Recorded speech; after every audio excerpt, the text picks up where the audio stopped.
Welcome to the commentary booth where we watch and you guessed it, commentate on the week that was in movies and TV. I'm your host and play-by-play commentator Jamie Apps, and each week I'm joined by a rotating cast of colour commentators to help you find your next viewing treat. This week I'm joined by a DJ who lists his favourite movie as Top Gun Maverick and favourite TV show as Parks and Rec. Welcome back to the show. The star of Musica Copa, Jaxon Carr. I still have a rolled ankle from that. How's it going? How was that event? Looked fun? I still have my tape here. Yeah, it was probably one of the best days I had. Yeah, like it was just a music charity football tournament with like Sony Music was there, Merivale was there, like Spotify was there. It was like a lot of fun. Like I played goalkeeper and I ended up rolling my ankle, but it was the best day. Like we finished higher on the table than Merivale, so that's all we really wanted to do. So successful by all out, and apparently 30,000 was raised for charity. So good times. Awesome. Apart from the injuries, sounds like a good time. Man, I was a drunk goalkeeper by the end of it. It was great. There was like even like Century Venues were playing who owned the Enmore, and they've got Fred Again coming up soon. And in the final, I was just yelling at them, going, "If you win, you've got to give me a Fred Again ticket." I didn't win, so I didn't get a Fred Again ticket. Damn. It was fun. So this week we're feeling a little bit mysterious.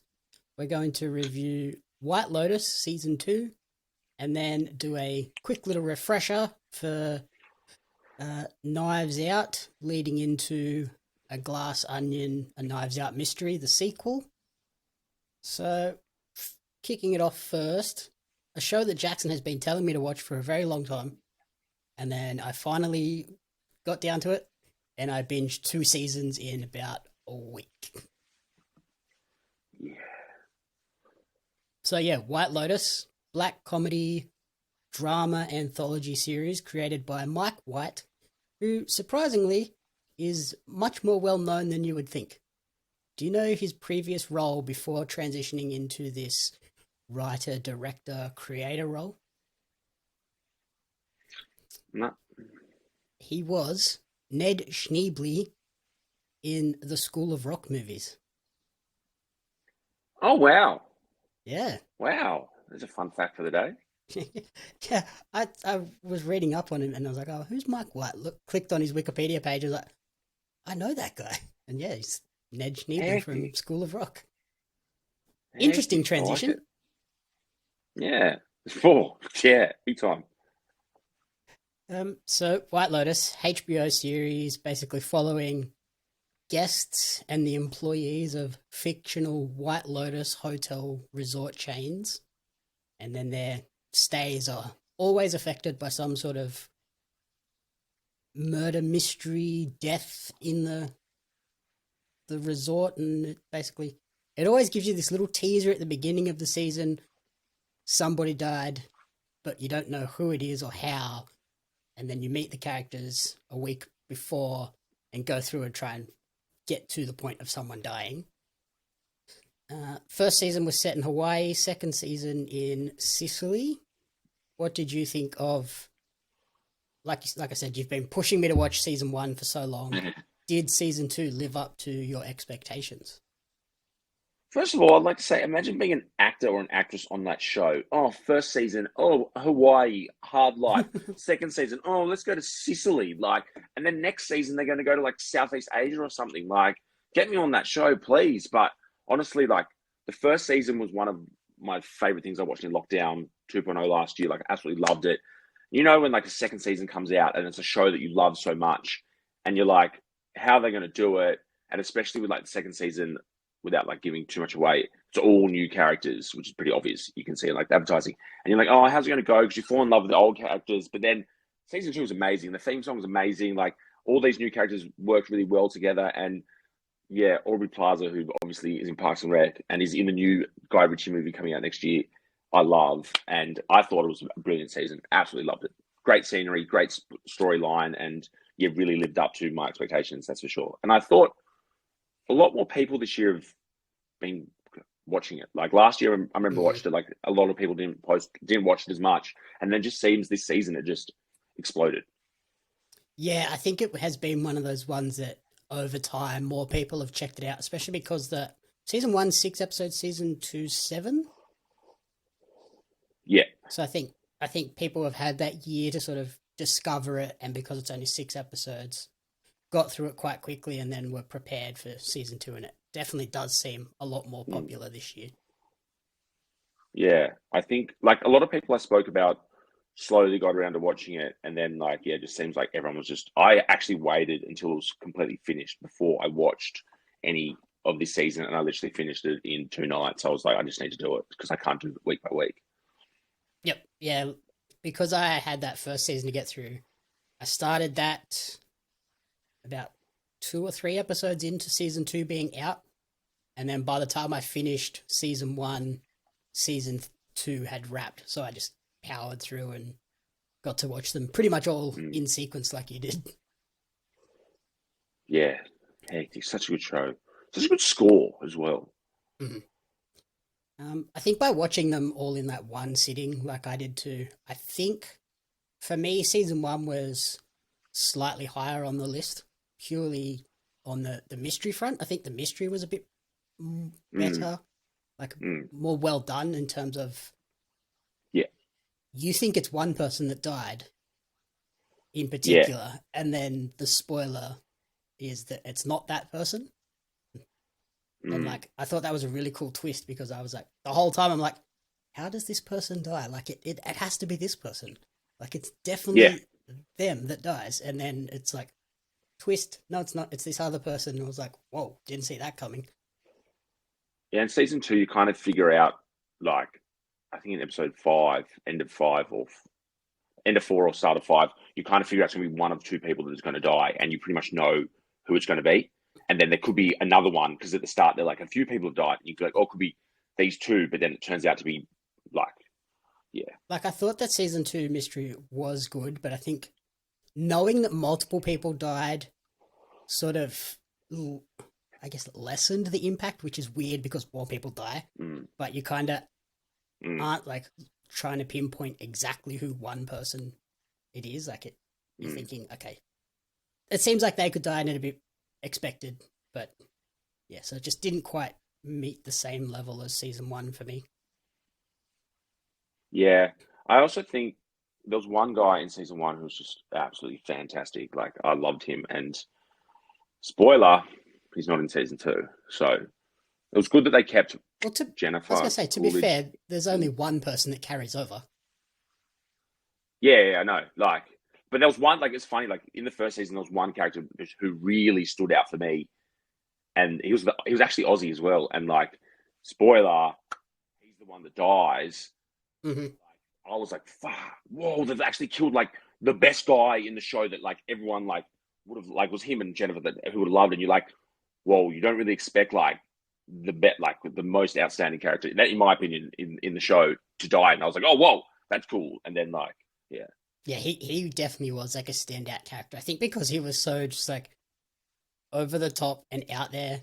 Like, he was such a captivating character, whereas everyone else was kind of, I guess, like somewhat normal, even though they're all whacked out crazy in their own different ways. And we mentioned that, yeah, there was one person that carries over. It was, what's her name? Jennifer Coolidge? Jennifer Coolidge? Yeah. Yeah, and she... Stifler's mum. Yes. Another one of those ones where you're like, I know this lady. Why do I know this lady? Yeah. Yeah, she carries over. But apart from that, it's essentially a whole new cast in a whole brand new location with somewhat different themes as well.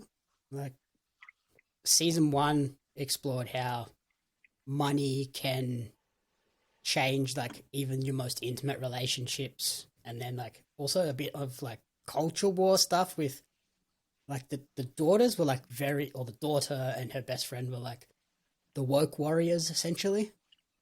And then when we move into season 2, it's definitely more about sex and how sex corrupts everything. Oh, yeah. I love the father and the son and those hookers. That whole situation was so awkward and weird, and it's like, so he knows that they're hookers and he knows his son is hanging out with them. Why is he not, like, putting up more of a fight? Yeah. Tunnel Brothers. I don't know if that's an appropriate thing to say, but that's something I've been told before when you sleep with the same Oh person. my god, that's terrible. Don't clip that. No. That just slipped out. I'm sorry. Um, Oops. but yeah, we mentioned the two prostitutes that I thought they were standouts of season 2 in terms of their character arc and just how well they did at scamming everyone in this resort. Oh yeah. Oh yeah. They were like in. It's funny like that. There's always like a tie to all the characters in each of the series, Mhm. and that was the tie. And then comes back to the whole like sex thing you were talking about as well. Like that was the tie, and then how they ended up like winning and just leaving, and like it'd be interesting to see. Like they probably do it to like tourists all the time, and it's probably based on things that happen in Italy because Italians. Yeah, Italy, Vegas. I'm sure it happens a lot in Mm. Vegas where people just get absolutely swindled out of everything that they have. Oh yeah, yeah. I got swindled out a lot of money in Vegas, but not sex wise. Just gambling. Yep, Yeah, and that whatever happened else. to me. That was fun. I was like, I'm winning, I'm winning. Two guys sat down, didn't know how to play blackjack. I've lost. Yeah, Great. We're going to yeah, sit yeah. down. Don't sit down in Yeah. front of By the me. end of Sit down Vegas, I behind lived. me. Yeah, by the end of Vegas, I literally was like putting $5 in a poker machine, not even playing, and just getting free beers. So I won in the end. That's one way to beat the house. Yeah. I also love how this show sort of gives you clues as to what the outcome is ultimately going to be on the mystery, but they're not like in your face clues. They're ones that where kind of once the season wraps up and you know who ultimately dies, if you go back and rewatch it, you're going to pick up so many more of these like hints and clues. Mm. Um, I think that's a good part of a show that I like, especially with like me, I love Guy Ritchie movies, and like they have the whole like the plot similar to this. That's why I liked it so much, and there are clues throughout those movies and those this TV show where like you kind of like look back, and you're like, oh, it was there in front of me all mhm. along. Sorry, it was there in front of me all along. My best Italian. So, if people haven't watched season 2, I would recommend going to watch it now because I want to talk some spoiler stuff on what some of these clues were and whether you picked them up. So, pause it here if you haven't watched the season and then come back. But if you have, let's dive into some of the clues. I think the biggest one was pretty much right in the start of the season when Jennifer Coolidge's character is getting off the boat. Did you notice what happened as she tries to get off the boat? She fell. Yeah, She nearly fell. she almost falls and has to Yeah. get caught by the two guys helping them off the Mm, boat. And I was like, mm. when the season ended, I was like, oh, yep, I remember that. Yeah. Okay. Yep. I just remember that then. But yeah, good, good, good. Yep. Yep, I learned a lot of stuff in this that's podcast. what I tried to do. And then a couple of the other clues were one that was incredibly obvious when she found the photo of the cowboy. I was Mm, like, oh, well, that's mm. definitely her husband in that photo, but she's one of those people that just doesn't want to believe the worst in people when really she probably Yeah. should at some point. Yeah. Like I remember seeing that, and that's when things started to click for me. And like I didn't recognize him straight away, but like I kind of figured out like that's who it was, and that's when I was like, oh, okay, this is the path we're going down. Especially after the guy like talks about how he met this cowboy in Montana after we'd like heard her husband talk about being cowboy or something, and it was like you put all the pieces together, Mm. and you're like, oh, that's definitely him, and then you sort of start to work out she had a prenup, and there's obviously something in that prenup that if she dies, he gets the money, and Mm. that's when it all sort of that's when that particular moment is when it all fell into place. But a couple of the other clues were when she goes to the opera with the guy that ultimately tries to kill her. They see Madama Butterfly, which is all about a character dying by suicide when she realizes her husband isn't coming back. Oh, I didn't know that. So that's another subtle one where like if you haven't seen that particular opera, Yeah. you're not going to necessarily pick up on that clue, but it's definitely a major hint as to what's happening.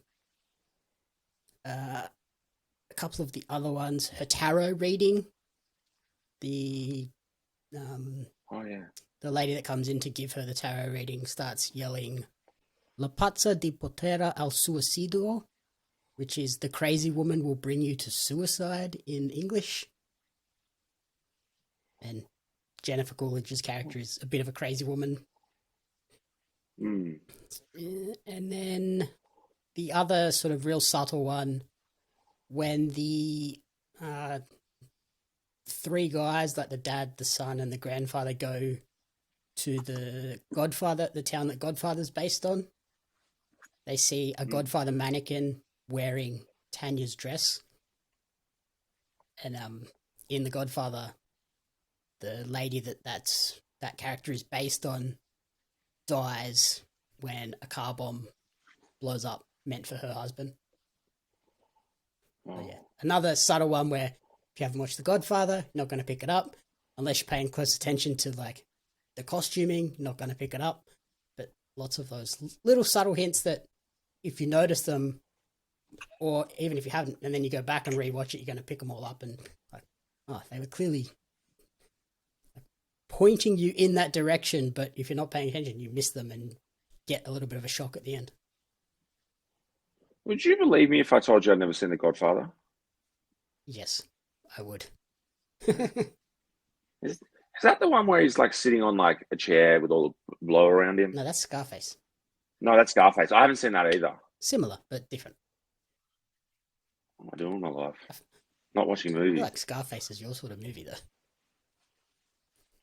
I know. Right, you got to tell me I need to watch them for like an episode so I can watch them. You're like, you should be like, this is an episode where we go and watch movies that we should have seen before, and then we just watch a bunch of movies. That's a good idea. That's a good one. That's a good idea for some maybe February, March episodes where I have to pre-record a few. Yep. Plan. Done. That's what we're doing. Spoiler alert. I'm watching Scarface and The Godfather. So yeah, that's pretty much it. What did you think of some of the characters as well in season 2? Like we mentioned some of the main ones, the DeGrassos, the dad, grandfather, and son. What did you think of those three in particular? I liked how they're all like similar, like how like the grandfather was like to the dad, like, you take after me, like when it comes to women, and like obviously like the son was getting a bit of that as well. Like you saw him like with one girl, and then she obviously pied him, and then he went and slept with a hooker, and then like after that was done, he's like, I'm just going to go back to this girl and give it a second chance. And like you could see he's a bit of a womanizer. So yeah, like I liked that. At first I didn't like them. They seemed a bit like preppy, but like yeah, they were good value. Yeah, like I love how he gives his dad a lot of crap about being the way he is, but then as the season plays out, you're just like, yeah, you're definitely your father's son. Yeah. Who else did we have? So yeah, Jennifer Coolidge as Tanya McCoy coming back. Spoiler, won't be coming back for season 3. I assume, unless they do something really crazy. She hasn't ruled it out. Like technically, you just see her floating, but she could have just been like having a bit of a rest, you know? Like crazier things have happened in Hollywood where people have come back from much more dire situations when they're clearly dead. So you never know, like, because she hasn't ruled it out. And so. like they don't necessarily, like, I guess this one with her and her husband carrying over from season 1. Yes, that is in chronological order, but like the anthology series, like they don't necessarily have to follow on from one another. Like we could just go to a different timeline. This is true. Everyone loves her, so. Who else did we have? The girl you mentioned that the son goes after, Portia, played by Hayley Lou Richardson, the assistant. What a terrible assistant! Like, she starts to suspect that Tanya might be about to be murdered, and still just like, I'm going to go off with this dude. Yeah. I like that dude and her. Like, that dude was funny. He was a proper lad. I loved him. He was good. I loved it when he was on like the beach and she was eating an ice cream and he was drinking his Bud. Good product placement because I still remember he was drinking Budweiser. And he was like talking about how he just lives every day for each day for what it is. Doesn't really have any long-term goals. Just likes living in the moment. I'm like, you know what? I like that. It's good attitude. Your boy from Sussex. You good. I like that. That's my new motto. I mean, it's how I live my life anyway. So I could resonate with him. I did love that he put on a really good act in those first couple of episodes where he's sober and they're trying to reel Tanya and Portia into the scam. But then once he sort of gets Portia away and he's got a bit of freedom and he starts to get really drunk, the real person comes out and he kept like singing the Forever Blowing Bubbles. I'm like, are you actually from Sussex or are you from West Ham? Isn't that Manchester United song? No. No, Forever Blowing Bubbles is West Ham. But West Ham, yeah. But Sussex and West Ham, I don't know. But yeah, like he's from somewhere in the UK, but obviously where he's from in the UK, he likes to go both ways. Oh, what a scene that was. I was not expecting that. I hadn't watched it yet, and my friend from work who was sick last week, I told her, like, she's like, what should I watch? I was like, watch White Lotus, and she did. And then she literally messaged me saying, not the uncle and the nephew. And before I even started watching it, I was like, what's this? And then then we met him. That's who I thought died. And I was like, oh, fuck, she's like ruined the show for me. I'm not going to tell her. And then then I saw that scene. And I was like, oh, that's what she means. Wow. Not the uncle and nephew. Yeah. Definitely not uncle and nephew, but still, wow. And then the other sort of main characters this season were the two husband and wife, the couples on their couples holiday, which is weird. Like, I'm never going on a couples holiday. Like, if I'm going on a holiday, I'm just going on a holiday with my partner. I don't want to go on a couples holiday, especially to the other side of the world, essentially. Yeah, even if I was super rich. Like, no, thank you. And like the poorer one is, they're clearly both wealthy, but like the poorer one of the two was the one that like invited the other one to, like, I don't know, it was weird, but Aubrey Plaza, one of my celebrity crushes. So obviously I was a fan every time she was in shot. So on that couple situation, did they go full swinger mode and swap partners? Yeah, that's what I was thinking. Like when clearly like something happened between them, Aubrey and whatever his name was. But then when they went to like the lighthouse, like they might have like, that's kind of like probably like what fit, maybe like repaired their relationship. Yeah, I love that they didn't reveal exactly what happened. They left it open enough for interpretation on whether she hit on him and as like revenge for her husband, and he was like, just went, screw it, I'm going to do it anyway because I'm pretty sure she slept with your husband. So yeah, it was a weird situation, and that's a good thing about the show. They left a few things open, which I like, but yeah, I don't know. Maybe they went swingers, and that's what like relationships needed. Really, it was definitely a bit weird, but. So, like we mentioned, it has been renewed for a third season based on the crazy high viewership of season 2. The final episode drew a record high viewership of 4.1 million people in the US, which is crazy. Whoa. And with that increased viewership, they didn't have to spend extra money either. They managed to keep both seasons. The budget remained under $3 million per episode. It's still pretty hectically high, but normally you would see a season 1 and then there'd be a bump in season 2 based on the success. But and then I guess next season, because if they're going to Asia, the actual locations and stuff will probably be cheaper. The like supporting actors and characters will probably be cheaper as well. So I could see them managing to keep it in that $3 million budget. And I think if they do that, HBO will just be like, keep pumping them. Keep them going. Yeah. I actually think that they should listen to me when I say this. Don't go to Asia, come to Australia. And if you need someone with a mullet and a moustache, it's like a I don't know, a piss head in the show, call me. 100%. That'd be great. They could go like Great Barrier Reef. They could do that, or they can go to the outback. I'm sure they should just come to Australia. It's better than Southeast Asia. Yeah. Like whatever. Outback, Alice Springs.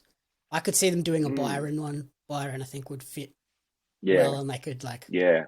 really play into and play up on the hippie factor of Byron. I think that could be a really cool season. All right. That's Plus, gotta Jaxon happen. gets a couple of weeks in Byron as a holiday while getting paid an exorbitant amount of money. Yeah. Yeah, and we get producer credits as well because we came up with the idea. Yes, please. Yeah. So we mentioned season 3 going to Asia, and I did see Mike suggested that this new season will focus on death, Eastern religion, and spirituality, which is spirituality has kind of been there a lot, but I think if they're going to really lean into that, that could be really fun. So I'm excited for season 3. Hopefully they can turn it around relatively quick as well. Well, I don't want to pump it out too quickly so it ruins the magic of the show, but yeah. Yeah. I hope they've got another good story in mind. And do you think any of the characters from season 1 or season 2 pop back up? Wouldn't surprise me if they brought back someone from season 1. Yeah. I did see Like, Connie Britton's character, Nicole Mossbacher, the CEO of some big business. Apparently, they want to bring her back. So I think she would be cool to bring back. Heck. Yeah, I think they should. That'll tie it together. But it'd be hard. I don't know how they bring. I know Jennifer came back, but if you had such trauma from a hotel, why would you then go back to that hotel group? Jennifer Coolidge, obviously, the crazy woman, so that's fine. But from the trauma from the first season, obviously everyone experienced it. So I don't know how they'd spin that. It was an accident or if it was a business trip or something. But yeah, that'd be interesting. Yeah, I guess season 1 you could get away with. Okay, that was an isolated incident between those two people. Whereas season 2, multiple people died at this White Lotus resort. I don't want to go back to another White Lotus resort. Going to a Hilton and 10 people getting stabbed at your hotel. I'm not staying at a Hilton again. I'm going to go to a Marriott. Yeah, nah. Yeah, 100%. W. Fancy hotels, aren't they? In terms of other shows similar to this, have you checked out any of these other shows Only Murders in the Building, 9 Perfect Strangers, or The Undoing? No, I tried to watch something on Disney that had I can't remember, some famous actors in it. But Steve Martin and Martin Short? Yeah, that one. Yeah, that one. Yeah, that's Only Murders in the Building. Nah. Yeah, nah. I don't usually get into murder mysteries. That's why this show really captivated me because it was just fantastic. So I'm going to have to check out some more of those, especially now I'm having some time off soon. Thank God. Yep. I really enjoyed Only Murders in the Building. It is a bit of a weird one in that it starts out sort of quite comedy focused, and then transitions and finds its sort of footing and what it's going to end up being, and that's when it sort of becomes really good. But yeah, hard to get into at the beginning. I haven't watched 9 Perfect Strangers, but it's like we said, set in Byron, and 9 strangers come together for a wellness retreat, and then they start to find out secrets and mysteries about everyone there. And then the other one, The Undoing, has Nicole Kidman and... Oh, I saw ads for that. I saw billboards for that, actually. Nicole Kidman and Hugh Grant. Oh, last Hugh Grant thing I saw, I absolutely loved. The Gentleman. Yeah. I'm in. Sold. So, yeah, and that's about a woman dies, and then Nicole Kidman and Hugh Grant's character are married, and it's trying to solve how they were involved in this particular murder. Yeah. So that's a good one. Check that one out. That's on Binge as well. So very good shows. So yeah, like I said, if you haven't watched The White Lotus yet, get on it. Get yourself prepared for season 3. potentially this time next year or early the year after. Yeah, I think they smashed it out in like a bit over a year. So Yeah, I could see it coming the out same around the production same time company, I next reckon. year, November. Yeah, I think it was a bit late. I think it was a bit later this year, but like I think it came out in like August or something. Because I just pulled that out of my. I imagine they would try to film in Southeast Asia in around like January, just after Christmas, maybe February, depending on Yeah, when the wet season is. yeah, Rather than you and they probably probably don't have want to some film there in writers the as middle of well. winter. Yeah, no, that's why you come to Australia. You sweet. Although it's cold and weird at the moment. Like it's meant to be Christmas, it's supposed to be hot, not cold and raining and Yeah, gross. to be honest, I hate summer, so I'm You enjoying want it. keep raining as long as you want. Stay cool. Yeah, yeah, I'm good. So before we transition over to our second topic, Jackson's comfort of the month. What are we checking out this month? So I've been very busy with work and DJing. Obviously, it's the busiest time of the year to work in hospitality. So my brain hasn't really been working. So I've just been rewatching something. And after watching White Lotus, I had to go back and watch American Pie because of Jennifer Coolidge. I was like, this was the peak movie of like growing up. Like, remember the first one came out when I was in year Oh, seven, and it was kind of like, yeah, it was just like growing up with these movies. So I was like, you know, I'm just going to be nostalgic, rewatch them. I smashed them all out. Still as good as ever. Don't know if they'd stand up in the light of day these oh, days with especially not certain the things, first one. but I absolutely loved it. No, not the first one at all. But funnily enough, the second one was actually my favorite because I remember seeing it just as we were about to finish school, and I was like about to go to schoolies, and I was like, "Oh, I'm gonna go away with my friends. It's gonna be like." It was like literally like parallel lined up with that, so that was just a good time of my life. And yeah, American Pie. If you're a woke crusader, maybe don't watch it. But if you like to take a joke and like to be nostalgic about very interesting times of your life growing up, get around American Pie again. It's There's good. definitely a sort of life altering moment in that first movie with the webcam and uh, what's his name Yeah. with the foreign Oh, exchange student. Jason Biggs. That's Yeah. that's That was that's a red hot. moment I will never forget. Yeah, no. Like Oh, like you just goes year to show, seven like, or year eight, just being like, holy cow. yep, I don't want that to happen. Nope, nope, that'd be embarrassing. I guess it's a good lesson in technology for back in the day when technology wasn't as readily available. Like I'm literally doing this over my phone. Back in my day, I could play. I feel so old saying back in my day. Jeez, Old man Jackson. I could play Snake on my phone. When Snake 2 came out, that was mad. Yeah, old man Jackson. Jeez, young at heart. Yeah. Now there's cameras on everything, so cover them up. Yeah, I literally have one camera there, and then one Yeah, camera it's there. weird. Like just cameras and microphones everywhere. Like, Yeah, someone's always watching and listening. and I got this. Ooh, old school. I got two of them. I don't get those. So random. I know. So yep, that's that one.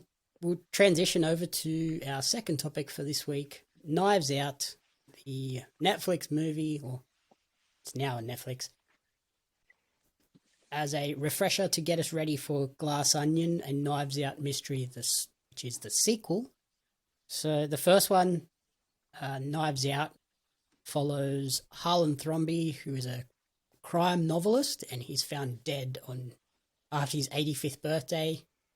And then we bring in a detective, Benoit Blanc, to investigate the case and then find out how this well-renowned crime novelist managed to die in his own home. Directed by Rian Johnson with an absolutely stacked cast, this first movie. When did you check this one out and what did you think of it initially? How long's it been out for? Because I completely, this doesn't surprise me to anything. I completely missed it. When you told me about it, I was like, what is this? So I only watched it like recently in preparation for. 2019 it Yeah, initially came out. Jesus. Yeah, I literally have no recollection of it at all. I don't know what was going on in 2019, but I don't know. yeah, like I liked it. I'm annoyed I didn't watch it earlier. Like, I mean, it's good I watched it now, but like, yeah, I don't know. I'm still baffled how I missed it. Usually, I like see that movies are coming up, but we didn't have this podcast then. Yep. That's why. Yeah, I remember. I blame you for not starting this earlier. I remember it coming out and it getting a bit of buzz, and I just never got round to watching it. And then when they announced the sequel with my boy Dave Bautista in it, I was like, yep, definitely got to check this one out. So went back and watched Knives Out, the original, for the first time just this month. What an incredibly stacked cast and such a great mystery too. Like, I love the way this sort of whole mystery plays out, where you know exactly what happened essentially, and it's all about following this one character as she tries to avoid getting caught for what she thinks she did. But then we get a little twist at the end where it's like, no, she didn't actually do what we think. And Harlan would have survived if they just rang an ambulance. Yeah. Hollywood. Like, looking at the cast, it's actually ridiculous. Yeah. It's insane. So Daniel Craig, Benoit Blanc, the private detective. What did you think of that accent?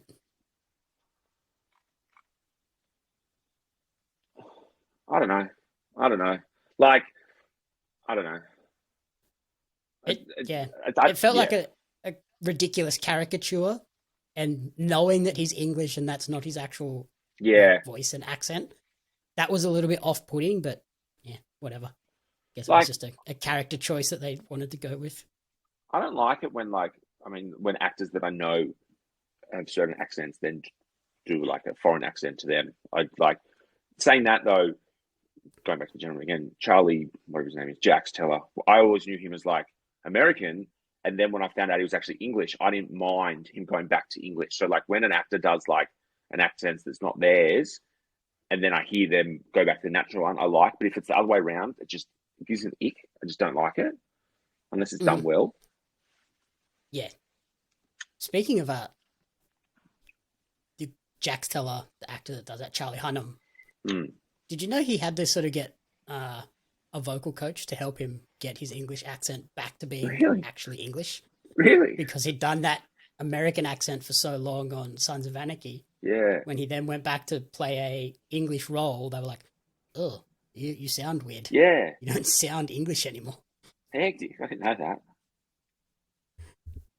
Imagine that, going and living somewhere for so long, doing a weird accent for a show, and then going home and everybody looks at you weird because you sound funny. You're not from here. I was like, no, I am. I was born down the road. That's me, Nan. So yeah, some of the other characters: Chris Evans as Hugh Ransom Drysdale, the son. Awesome character as well. I loved the subtle hints to him being the bad guy from the very start when he rocks up and the dogs just go ballistic. Not the biggest Chris Evans fan. I know I do like Marvel, but he just eked me with Captain America. So I liked him in this. I always like the bad guys, and I did like that they had to really work hard to get those dogs to not like him for that scene as well, because apparently he's just really good with dogs, and dogs love him, and he loves dogs. So to get them to like be crazy and raucous like they were, they had to like give them these like treat balls, basically balls filled with treats, and they would let them like play with them for a little bit, and then they'd take them off him and put them in his pockets, and like they would let the dogs watch them put them in his pockets, so that when they filmed that scene, they just ran at him and started jumping at him trying to get these balls out of his pockets, which was pretty funny. Hectic. Anna de Armas playing Marta Cabrera, the nurse. What did you think of her character? She's so attractive. Mm-hmm. She is. Sorry. Oh my God. She was the star of the movie for me. Wow. I love the character quirk they gave her when she tells a lie. Every time she lies, she vomits. Oh, vomiting. Yeah, that's right. Yeah, I thought that was very funny, and also led to like a weird moment where I was like, wouldn't he notice that there's vomit in this car when she lies to Benoit, Yeah. and then he eventually gets in the car with her after she's vomited into like a Macca's cup. Like, surely you can smell that in this car. Yeah. So, Yeah. sus- I don't know. suspend Beauty your of Hollywood. suspend your once belief again. there. Yeah. Also, Jamie Lee Curtis is in this movie as Linda Drysdale, Michael Shannon, Don Johnson, Tony Collette, Lakeith Stanfield, Catherine Langford, Christopher Plummer. Oh, And this was the last movie Christopher Plummer wow. filmed before he died in 2021 as well. So it's also kind of a sad movie in that sense. I didn't even know Christopher Yep. Plummer died. Oops. What happened? And then Joseph Gordon-Levitt also makes a voice cameo in this one as a detective on the phone. So Detective Hard Rock. what an My incredible boy. cast! Like, nuts. Yeah. What was the budget for this? What have been heaps? $40 million. Budget. 40 million with all those people, and they Yeah. made 312. Good deal. Good deal.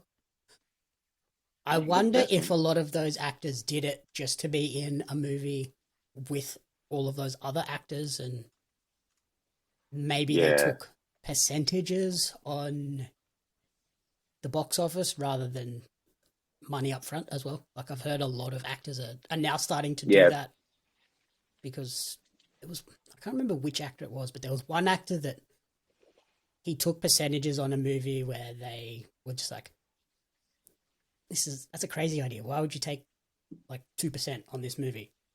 And now it's just like, this is why I took 2%. Robert Downey That's Jr. it. Robert Downey Jr. Yeah. in Iron Man.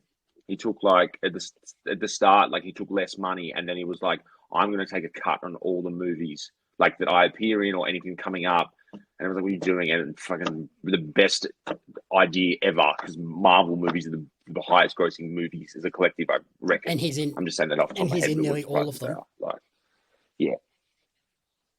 Even if he takes like 0.5 Like even like of a percent, massive.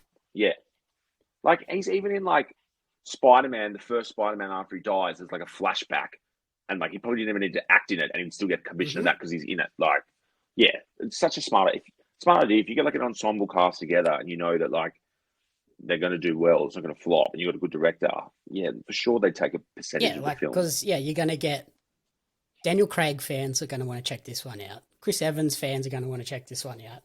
Anna de Armas is now massive, so people are going to want to check that out to see what sort of this breakout role of hers. Jamie Lee Curtis, Tony Collette, like, you're having fans from a bunch of different genres and types of movie coming together for this one movie.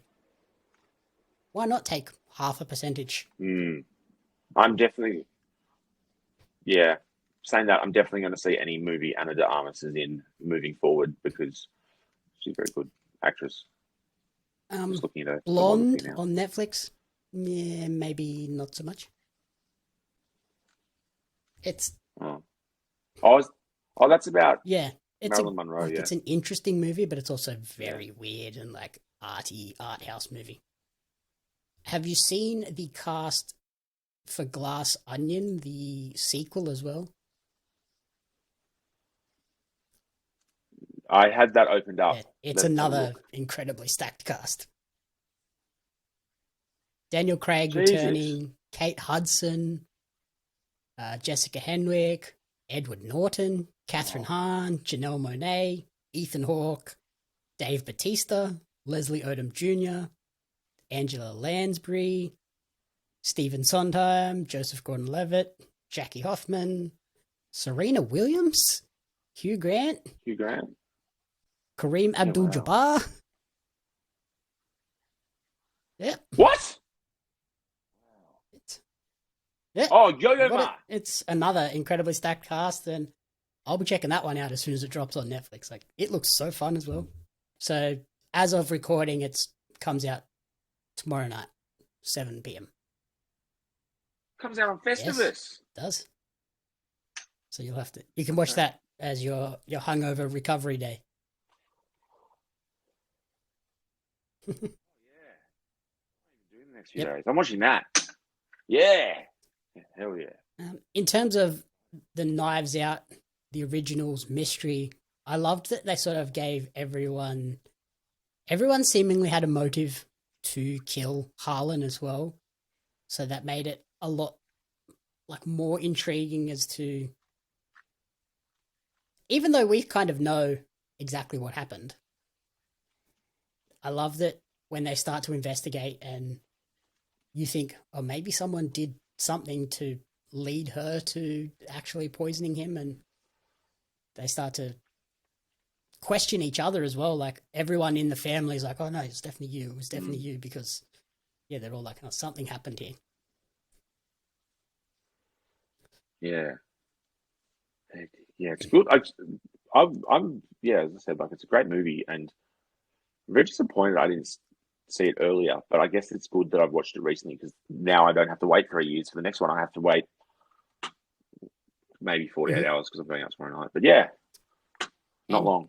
again, filled with lots of little subtle clues as to who the true killer was as well. And what did you think of, so a spoiler at the very end, the use of the prop knife as a callback?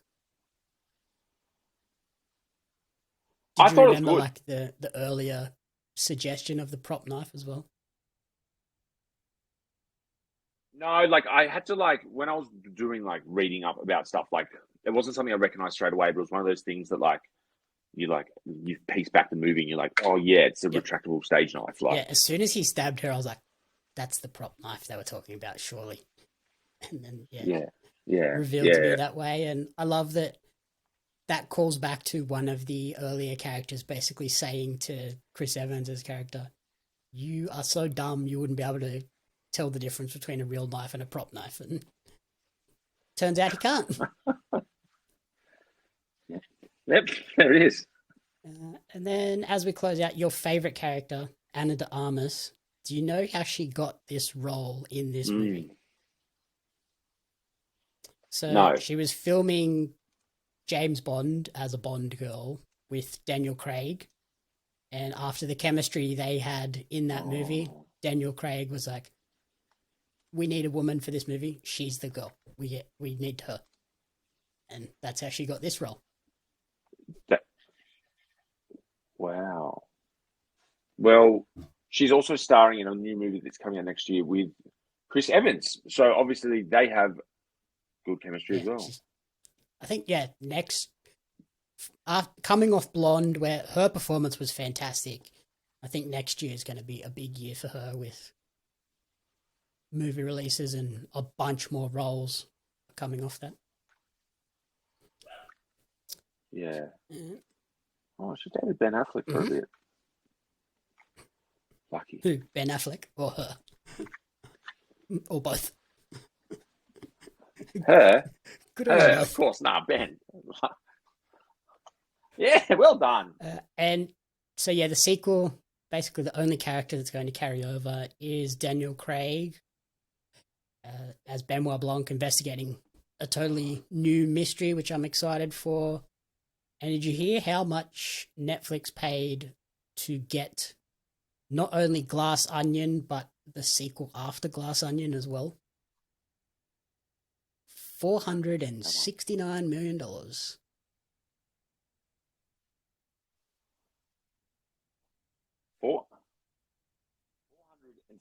So they paid $469 million. They spent $40 million on the next one. So that's $500 million. Mm-hmm. $500 million. So they're banking on getting a nice bump in subscribers on these two movies, I assume. I mean, like they obviously get like money for product placements and stuff, but $500 million. Yeah, that's a lot of money for two movies. It's insane. It's a lot of money for 4 hours of content. Yeah, unless they extend them out and make it 6 hours of content, I guess. But I would understand spending $500 million if the production budget was included in that $500 million. But from what I could see, that was purely just to secure the rights, as these are going to be Netflix movies. They're going straight to Netflix. Netflix might do limited theater releases so that they're eligible for awards, but yeah, these are 100% Netflix movies and promoted as Netflix movies. Yeah, Which is weird because mental. if you're promoting a movie as a Netflix movie and then you're going to do like this weird limited cinema release for a week before the movie comes to Netflix, surely they're not making any box office money off those. Like, unless, like, you have to be... Nah, not at all. You have to be massively Like- keen to go and see this movie a week early in the cinema when you could just chill out and watch it at home a week later for essentially nothing because you've already got a Netflix subscription. I'm on the Wikipedia page and it says it's made $15 million at the box office. It's not terrible, I guess. And that's been, like... Yeah. Because the release date was the 10th of September at the Toronto Film Festival, and then it came out on the 23rd of November 10th of September, and then it came out 23rd of November in America. So it's probably out for like a month before it comes out. I don't think it was even that long. And that only made $15 million. Purely just so that they were eligible for Academy Awards and Golden Globes and stuff. Because they have this weird rule where a movie has to be in cinemas to be eligible or some weird something. Yeah. I don't know. I just, every time I see one of those, I'm like, oh, well. I'm not going to run out and see it at the cinema and spend $30 when I can just wait a week and watch it at home for nothing. Yeah, 100%. But 100%. We'll see. Excited for the next one, and I'm interested to see what they end up calling the sequel as well, because Glass Onion is nothing like Knives Out. Like, that's just chuck two random words together and make it a movie title. It says on the Glass Island. Glass Island. Glass Onion, but a like Knives when it Out first mystery. was announced, it was just announced as Glass Onion, and people were like, what the hell is this? And then they added a Knives Out mystery tagline to make sure that people knew that it was connected. So yeah, I'll be interested to see what two random words they chuck together for the third movie. Yeah, hectic. Can't wait for this to come out. Hell yeah. So yeah, that's everything. In terms of top recommendation for the week, we enjoyed both of these. Which one did you fall on? I think White Lotus, like, by a little bit, just because it was such a good show for me during lockdown, and then the second one lived up to the expectations, and I just really liked it. And I just see the fact that it's nice to see a show that you really like, and then you tell people about it, and then they like it as well, because you never know, like, if people are going to like it, but it just seems everyone's just frothing on it. Like, even my friend was playing a festival last week, and she played the theme song. Okay. Random. Like, I'm going to do it tonight. I'm playing at a Christmas party in a couple of hours. I'm going to do it tonight. Surely people will go off. This show was massive this season. Like, there was like major publications doing like live blogs and live tweeting along to it. Like, whoa, this really took off out of essentially nowhere from season one. So cool to see. For me, I'm recommending Knives Out purely because we're getting Glass Onion in just mere hours in terms of recording. So jump on it, catch up, get ready for the sequel. Hopefully Dave Bautista isn't a murderer. Yeah, jeez. Be good if he was. Hey, if someone's going to murder you, if it's Dave, he's killing you. You're not fighting him off. Oh, yeah. He looks good in his poster as well. And he looks stylish. I'm trying to think. What's he wearing? Is it like a Hawaiian shirt or something? Yep. Pink pants, Hawaiian shirt, open, fancy little hat. And those are some tight pants too. What a look. Oh, yeah. What a look. Alrighty. Thank you everyone for listening to the commentary booth. If you enjoyed the show, please remember to rate, review, and subscribe on podcast services and on YouTube. You can get the show early on Patreon. And then you can follow Jaxon on TikTok at Jax__car. And you can follow me on social media at JamYaps Media and at Pario Magazine. Thanks for jumping on, Jaxon, and have a very Merry Christmas and Happy New Year. You too, my friend. Woo! The Commentary Booth is a fan-funded production of JamYaps Media. You can support the podcast alongside our magazine, Pario Magazine, on Patreon at patreon.com/JamYaps Media. The following people supported at the publisher level or higher, and you cannot fathom how incredibly appreciative we are for their support.